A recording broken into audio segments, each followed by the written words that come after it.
nígbà tí wọ́n ń du Ọọ̀ni wọ́n ní gbogbo ọmọ ọba kó máa kọ̀wé wá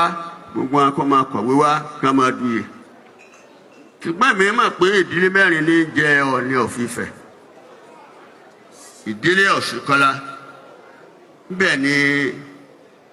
bàbá wa Adérẹ̀mí ọmọ Adékùnbí Òǹpẹ̀tù ibẹ̀ ló ti wá joyè nígbà náà ní Ọ̀yọ́ state láti ṣe declaration yẹn adájọ́ tó jẹ́ Nẹ́kàn Adémọ́lá ní àkọ́tọ̀ yóò ní kó ṣe wọ́n mọ̀ sí Kọ́lá tó bá jẹ tán Gíẹ̀sì ó jẹ Ògbóòrú ó jẹ Láfigídò ó jẹ nígbà tí Ọ̀ṣunkọ́lá kú tán wọn ò mú Gíẹ̀sì ìdílé Ọọ̀ni tó jókòó yìí wọ́n mú ìdílé Ògbóòrú nígbà tó tún fẹ́ jẹlé nígbà tó tún lọ tí wọn bá fi ìdílé Ọ̀jájá tó jẹ́ Gíẹ̀sì joyè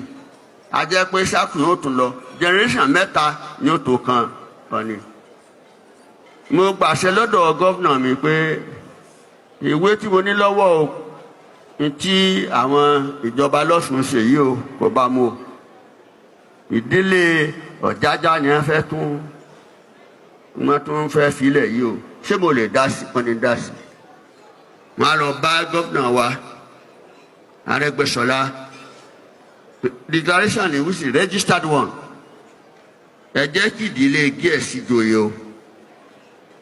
so bí wọ́n ṣe mú ìdílé Gíẹ̀sì tí Ọọ̀ni Ìṣàyí fi jẹ́ nìyẹn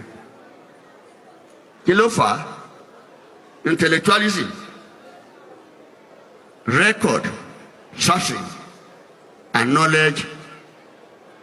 acquirement ló jẹ́ kí n ṣe báyìí mi ò mọ Ọọ̀ni yìí o.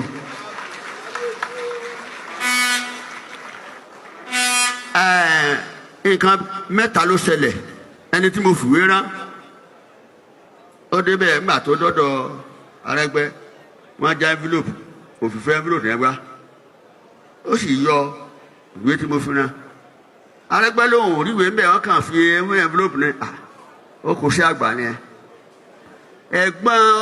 kábíyèsí Ọọ̀ni lèmi mọ̀ Démọ́lá ni mo mọ̀ nígbà tí Démọ́lá wá pé mo ní ìdílé ní Ọ̀jẹ́ wọ́n bá mi pé